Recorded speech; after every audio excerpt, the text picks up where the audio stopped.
आज की ये वीडियो थोड़ी सी डिफरेंट होने वाली है क्योंकि इस वीडियो में ना ही हम किसी अपडेट के बारे में या फिर किसी फैक्ट्स के बारे में बात करेंगे, क्योंकि ये वाली वीडियो पूरी तरह से डेडिकेटेड होने वाली है हमारे इंडियन सुपर हीरोज पर, जो कि आप सभी को शायद से पता भी होंगे और बहुत ऐसे भी लोग होंगे जिनको इसके बारे में नहीं पता होगा। जहां हमारे मार्वल और डीसी यानी कि डिटेक्टिव कॉमिक्स के बहुत सारे ऐसे इशूज वेस्टर्न में काफी ज्यादा सेल हो रहे थे और काफी ज्यादा फैन फेवरेट भी बन गए थे। तो ऐसे में हमारे इंडिया में भी उसी कल्चर को फॉलो किया गया और जाकर 1986 में राज कॉमिक्स को पब्लिश किया गया, जहां पर ये वाले कॉमिक बुक्स में भी ढेरों ऐसी कहानियां थी, लेकिन इसके साथ साथ ही हमारे सुपर हीरोज की कॉमिक बुक भी इसमें इशू की जा रही थी। और इस वीडियो में हम उन सुपर हीरोज के बारे में बात कर या फिर अवेयरनेस फैलाकर उन्हीं सुपर हीरोज को एक ट्रिब्यूट टाइप की देने की कोशिश करेंगे, जहां पर हमारा बॉलीवुड तो इन सुपर हीरोज के ऊपर कभी भी मूवी बनाना नहीं चाहता, लेकिन अगर चाहता भी है तो किसी कारणवश वो सारी मूवी डिस्कार्ड हो जाती है। ऐसे में हम देख सकते हैं कि हमारे वेस्टर्न के कॉमिक बुक्स जो कि मार्वल और डीसी थी, वो तो हमारे इस कैरेक्टर पर मूवी बना के काफी ज्यादा पैसे छाप रहे हैं, लेकिन इतने सारे बेहतरीन कैरेक्टर होने के बावजूद यानी कि हमारे पास जो कि हमारे राज कॉमिक से दी गई थी, उन सभी के ऊपर हमारा बॉलीवुड कभी भी मूवी नहीं बनाता। और जहां मार्वल और डीसी एक दूसरे के कैरेक्टर को सिमिलर बनाते हैं, मतलब एक दूसरे के कैरेक्टर से इंस्पिरेशन लेकर अपने कॉमिक बुक से अपने हिसाब से उनको एक जगह देते हैं, कुछ वैसे ही हमारे राज कॉमिक्स में भी ऐसे कुछ देखे गए हैं, जिनको हम कह सकते हैं कि इंस्पिरेशन ही है, लेकिन इंस्पिरेशन लेना कभी कभी बुरा भी नहीं होता, क्योंकि ऐसे भी केसेस देखे गए हैं जहां पर जो कैरेक्टर से इंस्पिरेशन लिया जाता है वो तो इतना पॉपुलर नहीं होता है, लेकिन इंस्पिरेशन लेकर जिस कैरेक्टर को बनाया जाता है वो काफी ज्यादा पॉपुलर हो जाते हैं। तो ऐसे में हम तो नहीं कह सकते कि इंस्पिरेशन कभी भी बुरा चीज है, और वैसे भी इतने सारे आइडियाज और इतने सारे सुपर हीरोज निकल चुके हैं कि एक दूसरे के पावर्स और एबिलिटीज सिमिलर होना लाजमी है। तो ऐसे में इस वीडियो में हम उन्हीं सुपर हीरोज के बारे में बात करेंगे, यानी कि हमारे दिए गए इंडियन सुपर हीरोज को, जो कि सिमिलर थे हमारे डीसी और मार्वल के सुपर हीरोज से। तो ये वाली वीडियो थोड़ी सी लंबी हो सकती है, तो और ज्यादा समय आपका बर्बाद ना करते हुए जल्दी से जल्दी इस वीडियो को शुरू करते हैं, और जरूर से हमारे सब्सक्राइब बटन और हमारे बेल आइकन को भी हिट कर लीजिएगा, क्योंकि ऐसे ही कंटेंट्स हम रोज ही आपके पास लेकर आते हैं। तो सीधा चलते हैं वीडियो की तरफ।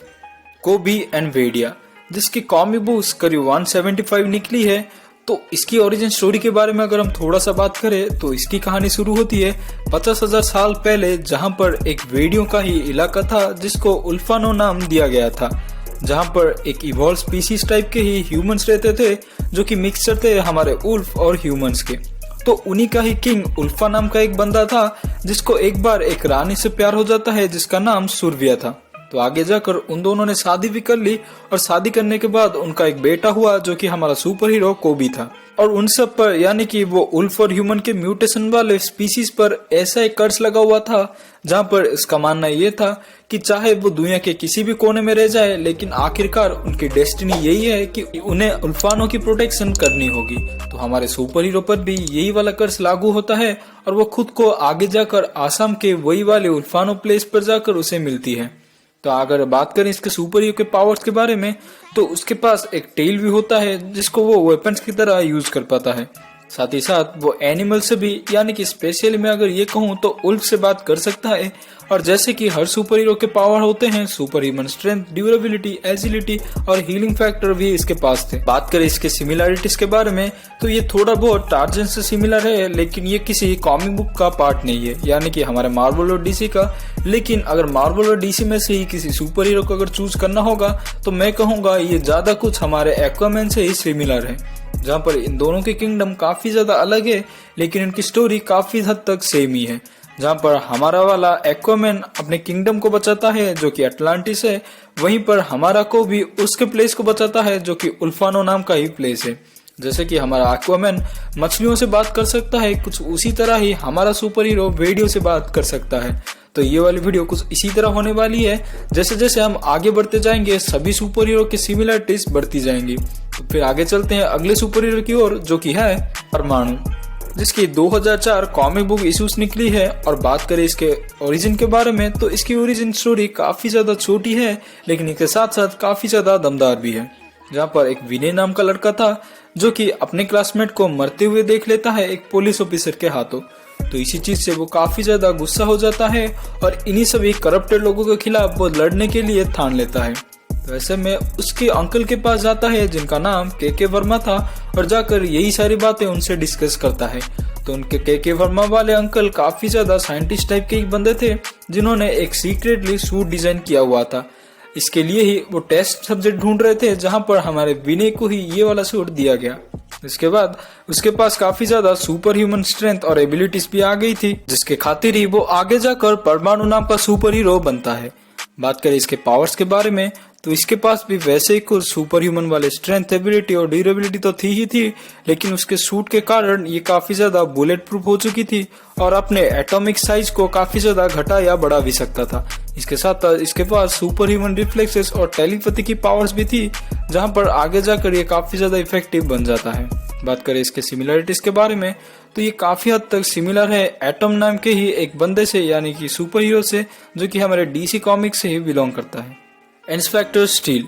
तो फोटो को देखकर ही ये आप थोड़ा सा आइडिया कर पा रहे होंगे, ये काफी हद तक सिमिलर है साइबॉर्ग से, जो कि डीसी कॉमिक्स की ही देन है, जहाँ पर इन दोनों की ओरिजिन स्टोरी भी काफी हद तक सिमिलर सी है। अगर इसके बात करें ओरिजिन स्टोरी के बारे में तो ये एक इंस्पेक्टर था, जैसे कि आप नाम से ही थोड़ा सा आइडिया कर लिए होंगे, और आगे जाकर वो एक एक्सीडेंट का सामना करता है जिसके बाद वो नियरली मरने के कगार पर था। लेकिन थैंक्स टू हिज फ्रेंड्स, जो कि एक प्रोफेसर था, जिसने आगे जाकर इसको रेस्क्यू किया और जाकर उसके बॉडी पार्ट को, यानी कि इंजर्ड बॉडी पार्ट को रिप्लेस कर दिया काफी ज्यादा एडवांस टेक्नोलॉजी से। तो इसके खातिर ही वो आगे जाकर सरवाइव कर पाया और साइबोर्ग जैसे ही एक सुपर हीरो बन पाया। इसके कॉमिक बुक्स करीब 154 इश्यूज तक निकली है। और बात करें इसके पावर्स के बारे में, जो कि काफी हद तक हमारे साइबोर्ग से सिमिलर है, जहां पर इसके पास भी x-ray vision beam, light detector scanner, automatic bullet launcher and rocket launcher, super human speed, strength, stamina और हाँ, आखिर में इसके पास बॉम्ब प्रूफ वाली बॉडी भी है।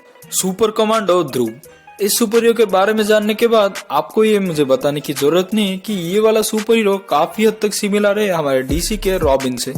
जहां इनके भी पेरेंट्स एक सर्कस में काम करते थे और काम करते करते उनकी डेथ हो जाती है, जिनका बदला लेने के लिए, यानी कि जब वो अकेला पड़ जाता है तो इस क्रूअल वाले वर्ल्ड से बदला लेने के लिए या फिर जितने भी सारे क्रिमिनल थे उन सबको ठिकाने लगाने के लिए हमारा सुपर हीरो ठान लेता है और आगे जाकर उसके ही मार्शल आर्ट स्किल्स और जितने भी वो करतूतें सीखा था अपने सर्कस में उन्हीं सबको अपनाता है और आगे जाकर एक सुपर हीरो बन जाता है, जहां पर उसको नाम वो खुद देता है सुपर कमांडो ध्रुव। कि अभी तक 177 इशूज निकल चुके हैं और एंड में इसके पावर्स के बारे में अगर बात करें तो रॉबिन जैसे ही इसके पास कोई भी सुपर पावर्स नहीं है, बजाय इसके वो ह्यूमन के, यानी कि नॉर्मल ह्यूमन के पावर से काफी ज्यादा पीक लेवल पर है और इसने काफी ज्यादा मार्शल आर्ट और पार्कोर स्किल भी है, जिसको ये आगे जाकर इस्तेमाल करता है सुपर हीरो बनने के लिए। भूकाल, ये एक वॉरियर हीरो है जिसके पास एक वॉरियर टाइप की ही काफी ज्यादा स्ट्रेंथ, एबिलिटीज और पावर्स है, जिसके कॉमिक बुक्स 190 तक निकली है।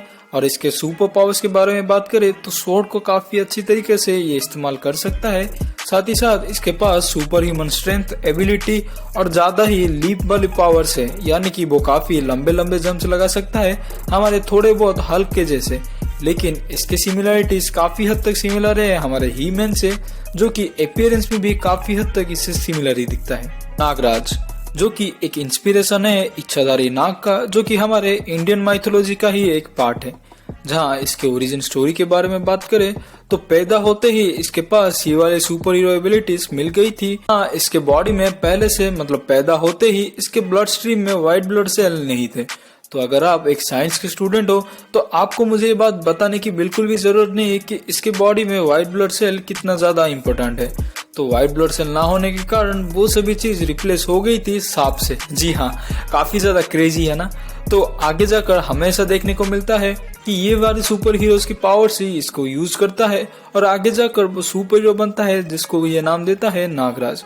तो इसके कॉमिक बुक्स करीब 211 तक निकल चुकी है। इसके पावर्स के बारे में तो जैसा कि ये वाला सुपर हीरो एक स्नेक थीम सुपर हीरो से ही था, तो इसके पास भी स्नेक के जैसे ही वेनमस ब्रेथ था, स्नेक बाइट की भी पावर थी और ये साथ साथ कभी बूढ़ा भी नहीं होता था। इसके पास शेप शिफ्टिंग की भी पावर थी और अपने कमाल के मार्शल आर्ट स्किल को भी वो अपनाता था गुंडों को हराने के लिए। ये वाला कैरेक्टर हमारे राज कॉमिक का सबसे पहला सुपर हीरो था और साथ ही साथ काफी ज्यादा फेमस भी है, जिसके बारे में आपने ऑलरेडी सुन ही रखा होगा, और इसके कॉमिक बुक एडेप्टेशन को लाइव एक्शन में करने के लिए बॉलीवुड में बात चली रही है, लेकिन मूवी कब आएगी इसका पता हमें कभी भी नहीं चलेगा। और इसके साथ साथ इसकी सिमिलरिटीज के बारे में अगर बात करें तो ये काफी ज्यादा सिमिलर है हमारे स्पाइडरमैन से। अगर आप थोड़ा सा चौंक रहे हैं तो मैं इसके सिमिलरिटीज के बारे में बात कर लेता हूँ। जैसे कि पीटर पार्कर एक टीवी चैनल में काम करता है, वैसे ही हमारा वाला सुपर हीरो भी एक टीवी चैनल का ही पार्ट था। इसके पास सिक्स सेंस की पावर्स है जो कि हमारे स्पाइडरमैन के स्पाइडर सेंसेस से काफी ज्यादा सिमिलर है।